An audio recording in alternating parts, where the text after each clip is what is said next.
Bueno, pues buenos días. Hoy se ha consumado la peor de las corrupciones, que es dar luz verde a que se puedan comprar votos de diputados del Congreso de los Diputados a cambio de impunidad para cometer delitos. Así mantuvo Pedro Sánchez el gobierno hace 2 años y lleva 2 años perseverando en esa actitud de demolición de todas las instituciones y todas las normas del Estado de Derecho para mantenerse en el poder. El Tribunal Constitucional, asaltado por el autócrata Pedro Sánchez, ha amparado hoy la ley de amnistía, una ley que es manifiestamente anticonstitucional, como han dicho todos los operadores jurídicos que la han estudiado. Una ley que, además de blindar al prófugo, a varios prófugos de la justicia y a los golpistas, avala el golpe de Estado en Cataluña, humilla y desprotege a las fuerzas y cuerpos de seguridad del Estado y rompe con la igualdad de todos los españoles ante la ley, creando ciudadanos de primera y de segunda. Y además, solo en la última semana hemos conocido noticias de corrupción. El juez ha pedido al Tribunal Supremo que investigue al ministro Bolaños por falso testimonio y por malversación de caudales públicos. Hemos tenido al ex número 2 del PSOE y a su mano derecha testificando sobre cómo se lo llevaban muerto en esa trama de corrupción de Koldo y de Ábalos. Hemos tenido al sustituto de Ábalos en el PSOE y con el que empezó toda esta trama de corrupción, pues investigado también por todas las mordidas en Navarra. Y por lo tanto, este es el panorama que tenemos en España, un gobierno chapoteando en la ciénaga, en el lodazal de la corrupción, esa corrupción política, económica, moral e institucional de un presidente del gobierno que es incapaz de decir la verdad ni siquiera a nuestros socios de la OTAN, a quien también pretende engañar con esa naturalidad con la que nos mienta a los españoles. Y entiendo que los socios de la OTAN pues se dan cuenta de ese intento de engaño cuando dice que no va a hacer una inversión y luego firma un documento que dice exactamente lo contrario. Así que este presidente que ya conocíamos en España, mentiroso, incapaz de mantener ningún acuerdo, pues ya están conociendo en el resto del mundo, para bochorno de España, cuál es la catadura moral de este personaje. Y nada más, quedo a su disposición. Buenos días. Hoy se debatían en la Junta de Portavoces la petición de Vox de 3 plenos monográficos. ¿Lo han rechazado ustedes? Me gustaría saber cuál es el motivo por el que lo han rechazado. Bueno, pues esto es parte de ese postureo de Vox y de una cuestión peligrosa y preocupante que le ocurría a la portavoz anterior de Vox y que parece que la nueva portavoz de Vox pues sigue teniendo el mismo defecto, que se cree que el trabajo de los diputados es únicamente asistir a los plenos en esta Cámara y por lo tanto que trabajan 3 jueves al mes y el resto es periodo vacacional. Yo, si esa es la visión de la portavoz de Vox, pues estaría preocupado siendo sus votantes porque tendrían una cantidad de vacaciones extraordinaria. El trabajo de los diputados es mucho más que eso. El Estatuto de Autonomía de la Comunidad de Madrid define los periodos hábiles en la Asamblea y el primer periodo del año termina en junio y el siguiente empieza en septiembre. Y el resto del tiempo, pues los diputados siguen haciendo su trabajo, que siguen teniendo que hacerlo y, por supuesto, todos los diputados del Grupo Parlamentario Popular siguen haciendo trabajo durante el mes de julio, por supuesto. Entonces, si los diputados de Vox, en cuanto termina el último pleno aquí, se van de vacaciones, pues efectivamente tendrían unas vacaciones de manera absolutamente injustificable. No es el caso de los diputados del Partido Popular. Si los diputados de Vox se toman tantas vacaciones, pues que lo expliquen o que renuncien al salario que cobran. Esa es la cuestión.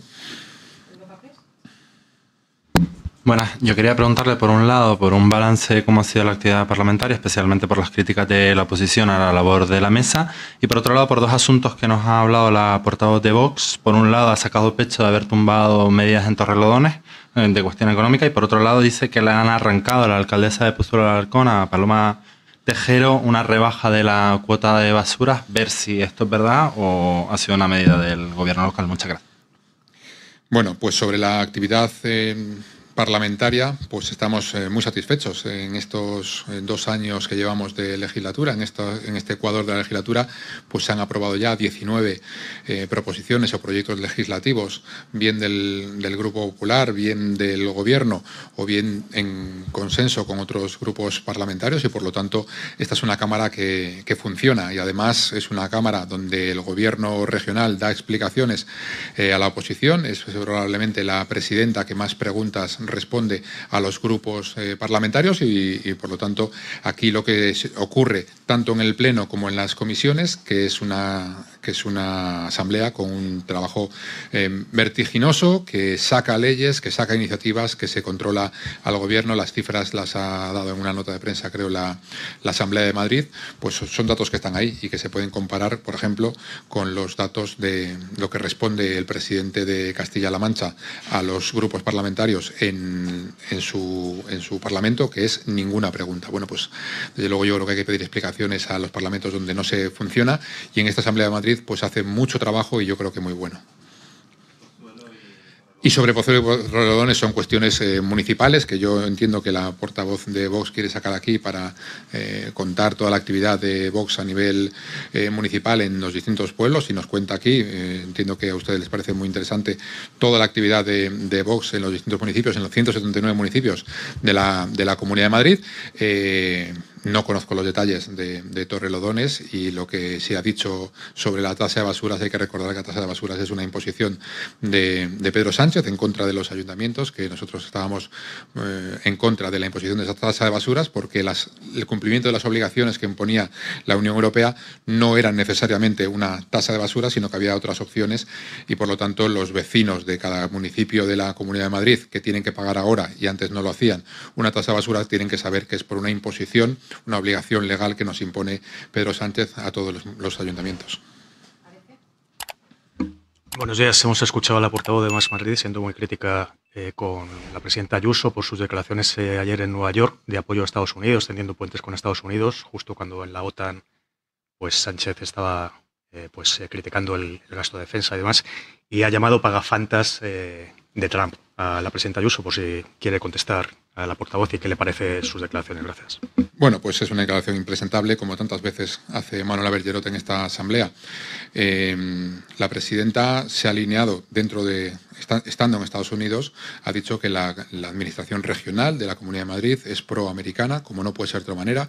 La Comunidad de Madrid es una región abierta, es una región cosmopolita, es una región con un puente a Hispanoamérica, con una magnífica relación transatlántica con los Estados Unidos, una región pro-europea que fomenta sus relaciones también con Asia, y por supuesto tiene que estar profundizando sus relaciones con Estados Unidos, que es un socio estratégico para toda España, pero especialmente también para la Comunidad de Madrid.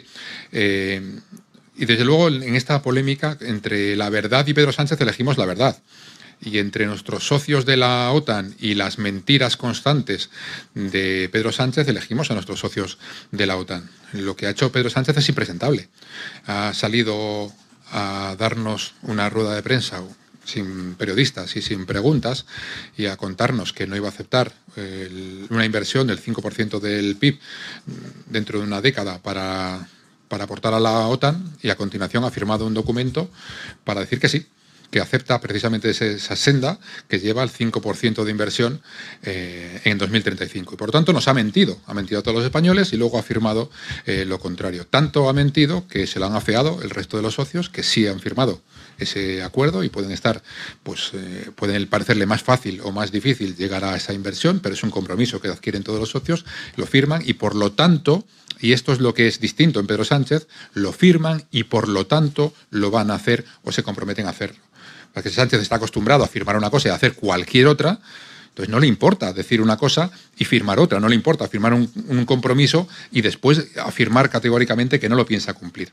Y eso es lo que hace que España esté en una situación comprometida con el resto de nuestros socios, que nos miran con recelo, con desconfianza, y por eso la presidenta también insistió ayer que España no es solo su gobierno, que España es un país que tiene comunidades autónomas, que tiene distintos niveles de la administración, y que se puede trabajar con todos ellos, y que no todos son así, y que España es mucho más que Sánchez, y que Sánchez pasará y seguirá España y seguirá cumpliendo con sus compromisos. A mí me daba vergüenza ayer escuchar a Giorgia Meloni riéndose de Pedro Sánchez por decir una cosa y haber firmado la contraria, porque claro, es que los documentos están ahí. Las mentiras de Sánchez deberían ser un poquito más elaboradas y deberían ser un poquito menos fáciles de desmontar.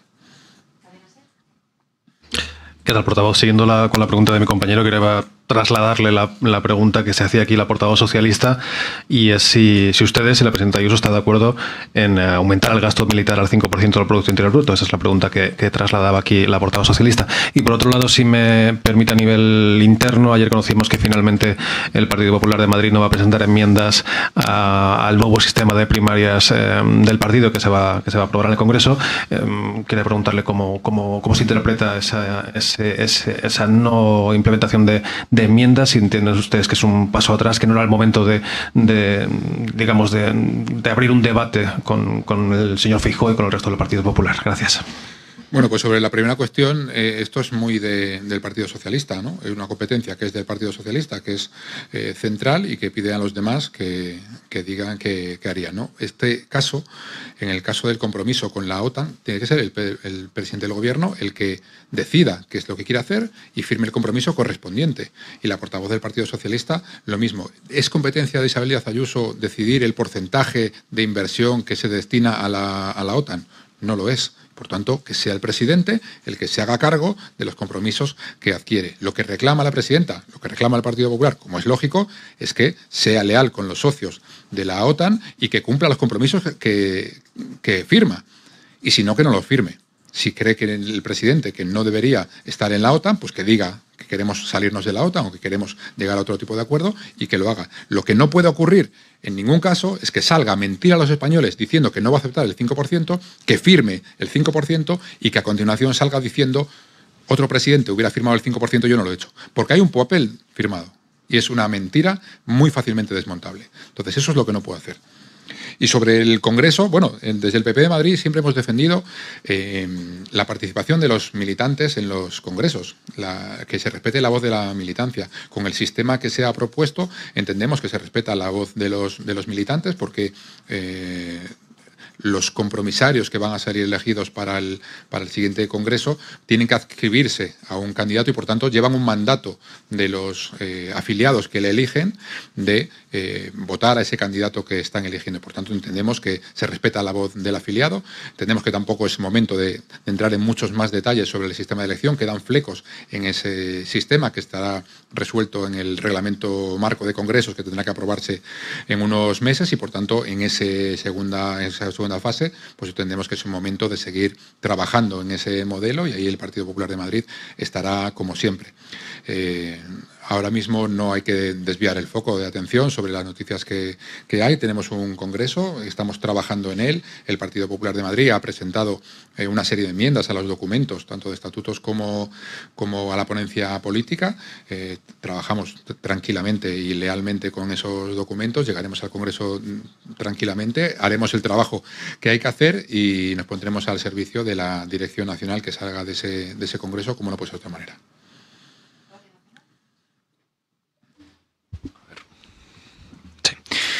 ¿Qué tal, portavoz? El pasado mes de octubre presentaron ustedes dos reformas de las leyes LGTBI y trans. Ha terminado el periodo de sesiones, hemos llegado al mes de junio, ese debate no se ha producido, no se han aprobado la reforma de esas leyes. Aprovechando que estamos en el mes del orgullo, le pregunto por qué calendario tiene previsto el Partido Popular para debatir y aprobar la reforma de las leyes para ajustar a esa exigencia que hizo el Tribunal Constitucional. Gracias. Bueno, como dice, esto fue de octubre, el pronunciamiento constitucional es posterior. Lo que aquí ha ocurrido es que nosotros hemos hecho unas modificaciones ambiciosas de las leyes LGTBI de la Comunidad de Madrid, unas reformas amplias para equilibrar los derechos de todos. Estamos muy conformes con esas reformas que hicimos en su momento y que aprobamos en ese momento en esta Asamblea. Estamos conformes con esas reformas. Planteamos efectivamente una modificación técnica de esas leyes que quedó ahí pendiente de ver cómo el pronunciamiento del Tribunal Constitucional. Lo que ha pasado es que el Tribunal Constitucional solo se había enmendado, solo se había discutido uno de los artículos de esas leyes que eran muy amplias.